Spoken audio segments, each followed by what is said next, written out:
一点不像普通的。他完全可以做。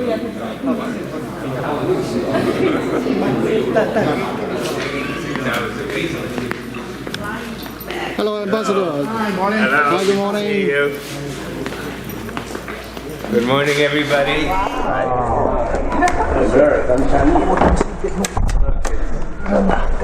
It's a pleasure to be here and to see many of you I've met before again.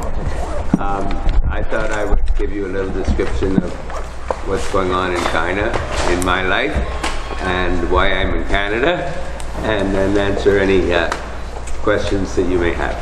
So one thing I'm doing is improving my Mandarin. I have 6 hours of lessons a week.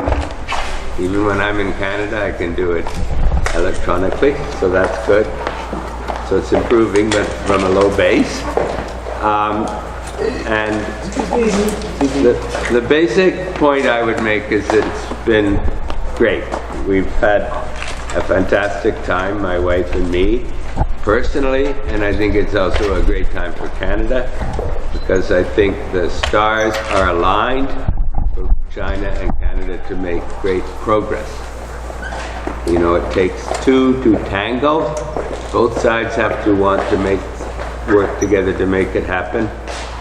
Canada certainly wants to do more with China. Certainly our Prime Minister, our Cabinet, and when I go across the country, stakeholders across the country want to engage more. And my strong sense from having been in China 5 weeks is the Chinese government wants to move ahead as well.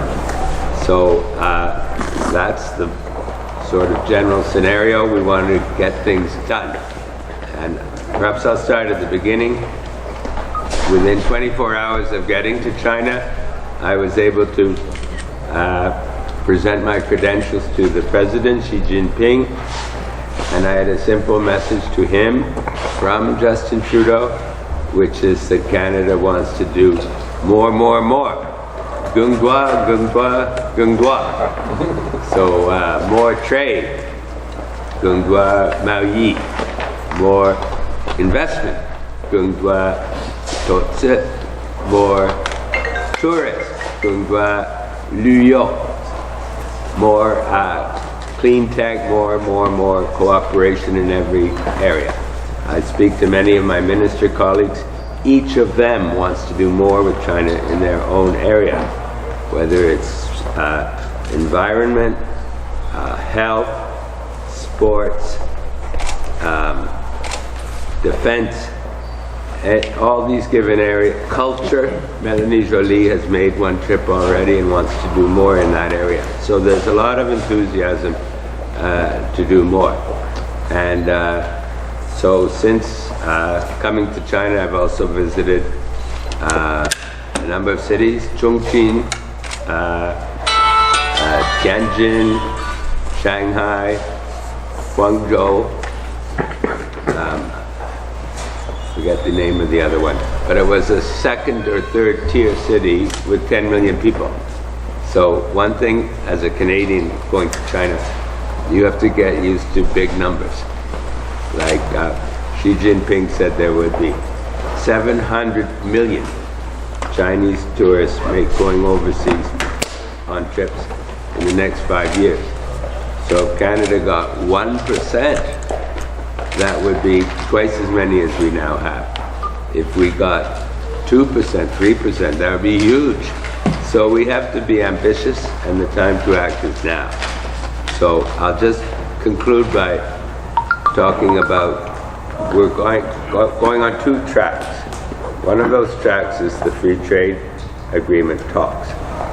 No final decision has been made, but we are having exploratory talks, another round of talks in July in Ottawa. In July, I forget whether it's Ottawa or China, but certainly a second round of exploratory talks in July. We're doing economic modeling, and a decision on that will be taken later this year at the earliest. But at the same time, we're doing a lot more parallel to the free trade talks in a number of areas. Tourism is a really big one. I think it's important to convince Canadians that more business with China is a good thing, and that translates into more jobs in Canada. And certainly if we had a large increase in Chinese tourists, that would create a lot of jobs in Canada. But to make that happen, we have to get our visas right. We're working to open our 7 new visa application centers. We need enough airplane flights because they don't come on boats, they come on airplanes. And it's in both directions, China to Canada, Canada to China. And we have to make sure that we advertise in China right so people will want to come to Canada and not some other country. And we want to make sure that they have enough attractive places to go in Canada so that they will also want to come back. So tourism is a big thing. Forestry is a big thing. Minister Champagne, François-Philippe Champagne, was in China 2 weeks ago talking a lot about forestry. Jim Carr, the Natural Resources Minister, will be in China in June, also on that subject, among others. And so the Chinese have a big appetite for Canadian wood. There's a model city in Tianjin, a wood city, and I hope to get more like that. So forest products is the second area. There are also nuclear reactors potentially. There's agri-food. There's clean tech. There are many, many other areas. So we want to move as quickly as we can to get early deliverables in as many of those areas as possible. So the last thing I'll say is, why am I in Canada? Well, I think the job of a Canadian ambassador to China is almost as much in Canada as it is in China. Yes, we want to persuade Chinese people, Chinese government to do certain things, but we also have to make sure that Canada has its own act together. So I will be coming back every 6 to 8 weeks, partly to talk to people in Ottawa, the government people, partly to go across the country to talk to stakeholders. Like I was in Ottawa and Montreal last week, this week Toronto, Edmonton, Vancouver, and then back to Beijing. So it's to talk to stakeholders and it's to talk to the media and to Canadians through the media, because I think now is a good time for Canada to do more with China, and we have to convince the Canadian people that is a good idea. I should also say not everything do we agree with on China on. There are areas of disagreement, so I don't want to gloss over those. The important areas on which we disagree, things to do with human rights, things to do with death penalty, and things to do with extradition treaty. So we have frank conversations with the Chinese government in those difficult areas, as well as in the more positive areas of greater cooperation. So I think that covers it as a summary, and thank you all for being here, and I'd be very happy to answer any questions you may have. Let me get the first question. Yeah. Recently, an 8 people delegation from China, they only got 4 visas. So what's the current visa rejection rate? I just checked into that. The latest figures I have is the acceptance rate for visas is 86%. The time it takes on average is approximately 10 or 11 days. You know, if it's 86% acceptance, that means 14% are rejected. So some people are rejected.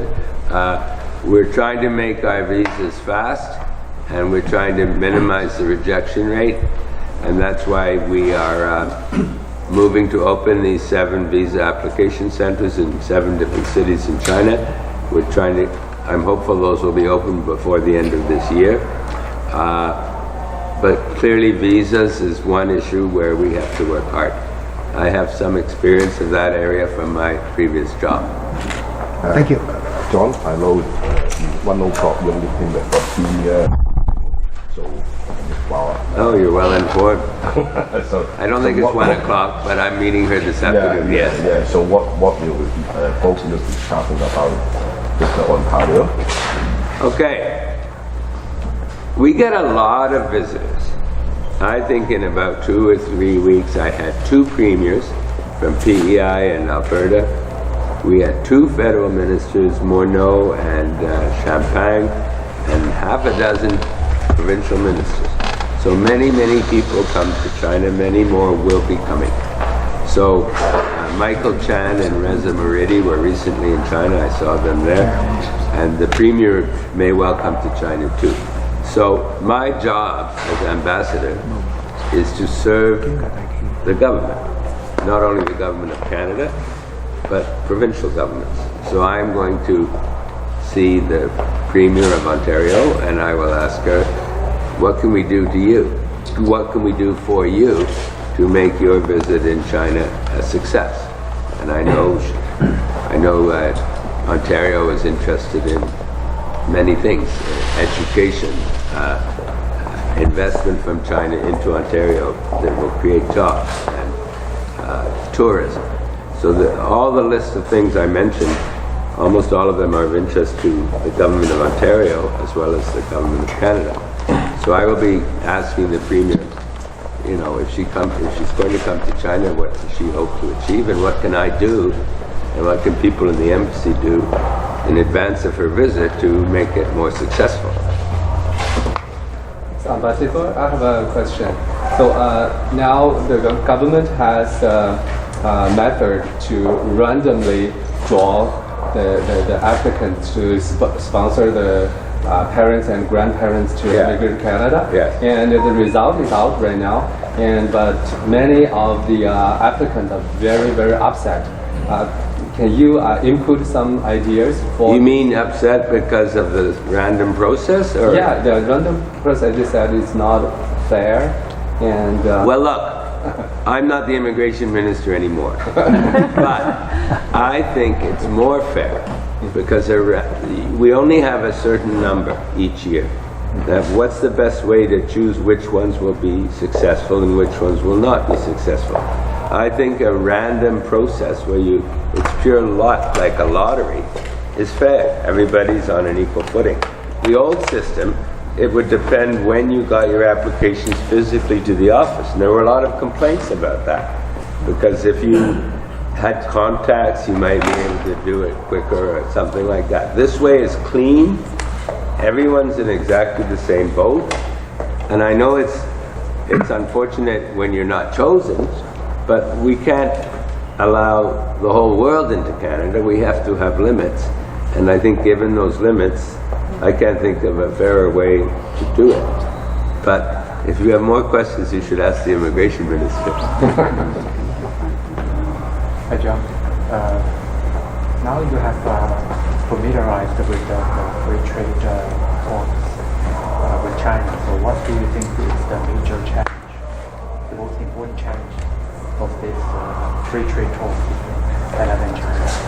Okay, I'm optimistic. I think you've seen from my tone I'm optimistic. So I'm hopeful that we will proceed with the free trade talks. I am hopeful. But it's not my decision, it's the government decision.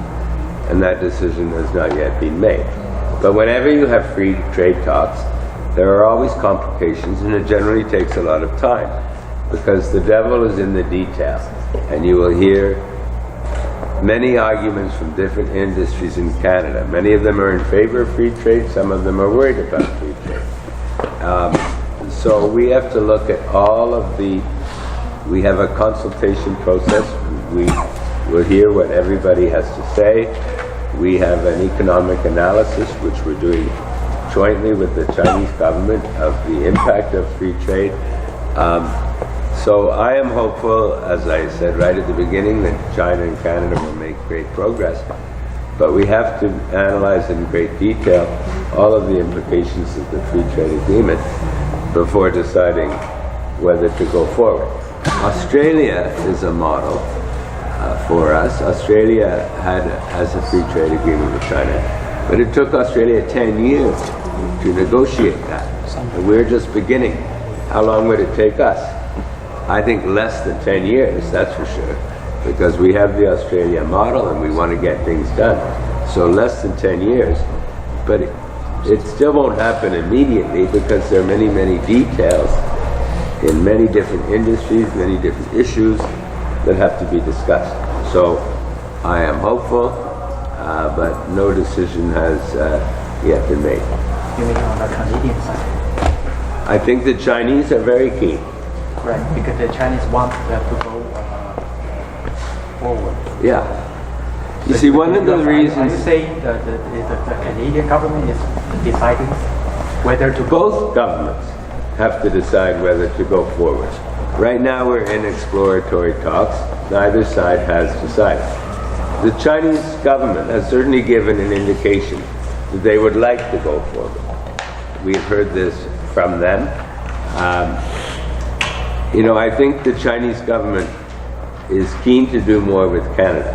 Now, partly this is for economic reasons, because they will benefit from free trade, we will benefit from free trade.